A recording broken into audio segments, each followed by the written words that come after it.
इस वक्त बड़ी खबर सामने आ रही है। दिल्ली को नया मुख्यमंत्री मिल चुका है। रेखा गुप्ता जो है दिल्ली की मुख्यमंत्री होंगी, यानी कि महिला मुख्यमंत्री इस बार दिल्ली को मिलने जा रहा है। कल जो है शपथ ग्रहण समारोह होगा। 27 साल बाद दिल्ली में बीजेपी की सत्ता आई है और उन्होंने महिला मुख्यमंत्री जो है दिल्ली की जनता को दिया है। रेखा गुप्ता को मुख्यमंत्री बनाया गया है, तो वहीं परवेश वर्मा, जिनके नाम की चर्चा बहुत दिनों से चल रही थी, उनको जो है डिप्टी सीएम का पद दिया हुआ है। दोनों पर विस्तार से चर्चा करते हैं। रेखा गुप्ता कौन है, कहां से आई है, और इसके अलावा परवेश वर्मा पर बातचीत करेंगे। लेकिन सबसे पहले आपको बता दें, 5 फरवरी के दिन दिल्ली में वोटिंग हुई थी। 8 फरवरी को नतीजे आए थे और दिल्ली में बीजेपी को मुख्यमंत्री का चयन करने में सोचिए करीब 11 दिन का वक्त लग गया। आज यानी कि 19 तारीख है, 8 तारीख से आज 19 तारीख को जो है दिल्ली का सीएम, महिला सीएम जो है दिल्ली को बीजेपी ने दिया है। तो सीधे तौर पर रेखा गुप्ता जो है वो अब मुख्यमंत्री बनेंगी। कल शपथ ग्रहण समारोह होने वाला है। रेखा गुप्ता के बारे में अगर हम बातचीत करें तो रेखा गुप्ता ने पहली बार जो है ना ये विधानसभा का चुनाव जीता है। 2015-2020 में भी चुनाव लड़ी, लेकिन आम आदमी पार्टी की लहर में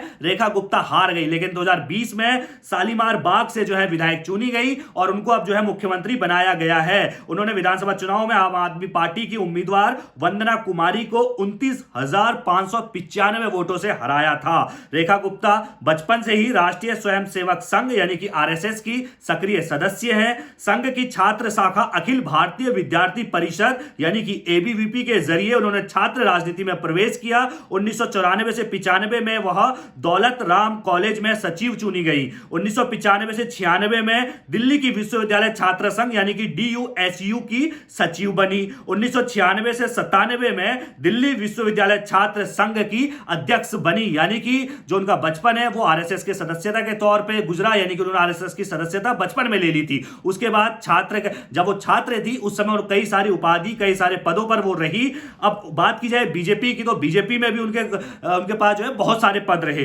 रेखा गुप्ता 2003 से 2004 तक बीजेपी युवा मोर्चा दिल्ली में सचिव के पद पर रही। 2004 से 2006 तक वह युवा मोर्चा की राष्ट्रीय सचिव बनी। अप्रैल 2007 में उत्तरी पीतमपुरा वार्ड से बीजेपी के टिकट पर पार्षद बनी थी। पहली बार 2007 में पार्षद बनती है। नगर निगम में पार्षद बनने के बाद उन्हें 2007 से 2009 तक महिला कल्याण एवं बाल विकास समिति के अध्यक्ष की जिम्मेदारी सौंपी जाती है। 2010 में उन्हें बीजेपी में राष्ट्रीय कार्यकारिणी का सदस्य बनाया गया। मौजूदा वक्त में वह बीजेपी महिला मोर्चा की राष्ट्रीय उपाध्यक्ष हैं। रेखा गुप्ता शालीमार बाग वार्ड से पार्षद भी रह चुकी हैं, जहां से वो विधानसभा का चुनाव जीती है। इस बार रेखा गुप्ता को 2015-2020 के विधानसभा चुनाव में शालीमार बाग सीट से हार मिली थी। 2015 में उन्हें लगभग 11,000 वोटों से वंदना कुमारी ने हराया था। 2020 में उनकी हार का अंतर 3440 वोटों का था, यानी कि कम होता चला गया। जहां 2015 में 11,000 था, वहीं 2020 की अगर हम बात करें तो वहां 3400 रह गया था और इस बार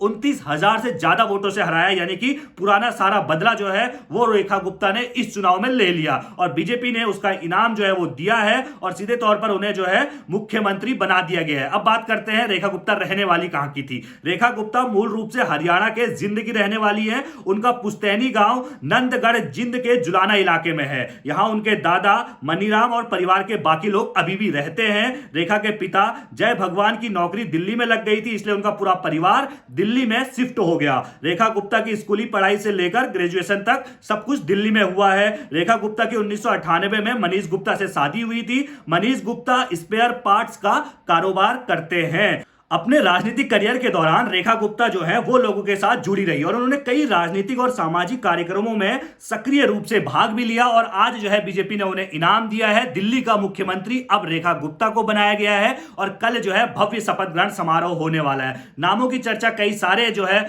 नाम चर्चा में चल रहे थे और सबसे आगे परवेश वर्मा का नाम था, उनको डिप्टी सीएम बनाया गया है। तो सीधे तौर पर अब जो है दिल्ली को नया मुख्यमंत्री मिल गया है। आपकी क्या राय है इस पर कमेंट करके हमें जरूर बताइए। रेखा गुप्ता को आप किस तरीके से देखते हैं, क्या दिल्ली में विकास की लहर बहेगी, इस पर आपकी राय जरूरी है।